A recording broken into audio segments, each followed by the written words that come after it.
ફિલ્ડના લોકો છે કે જે લોકોનું પોતાની કન્ટ્રી જે એક વસ્તુ કહેવાય કે જે કન્ટ્રીમાં એની ડિમાન્ડ છે ત્યાંનું ફોકસ રાખશે તો વધારે સારું. યુકેમાં મેનેજમેન્ટ ઇન્ડસ્ટ્રી છે, હોટલ મેનેજમેન્ટ ઇન્ડસ્ટ્રી છે, તમે કલિનરીને ફોકસ કરી શકો છો, ટૂર ટ્રાવેલ્સની અંદર મેનેજમેન્ટ કરવું છે તમારે,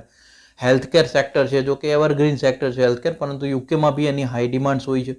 તો આ બધાને જો તમે ફોકસ કરતા હશો, આ બધા સેક્ટર્સને, એને જો ધ્યાનમાં રાખીને તમારે જો સિટી ફોકસ કરવું જોઈએ તો ઘણી વખતે બધા 99% લગભગ તમને એજન્ટ્સ, કન્સલ્ટન્ટ જે બી લોકો હોય છે એ લોકો લંડન વધારે પ્રિફર કરતા હોય, કદાચ એમને ત્યાંથી વધારે કમિશન મળતું હશે યા જો બી હશે, એમનો ઓબ્વિયસ છે બિઝનેસ છે. પરંતુ આની અંદર એક ફોકસ રાખવા જેવી વસ્તુ એવી છે કે લંડનને, મારા એક રિસર્ચ મુજબ જે મેં રિસર્ચ કર્યું છે, લંડનને પછીની પ્રાયોરિટી આપો. પહેલી પ્રાયોરિટી તમે એકચ્યુઅલમાં જે નાના સિટીઝ છે ત્યાં આગળ જાઓ તમે, જેમ કે લીડ્સ છે, બર્મિંગહામ છે, નોટિંગહામ છે, આવી જગ્યાએ છે, ઇડનબર્ગ છે, સ્કોટલેન્ડ જઈ શકો છો તમે.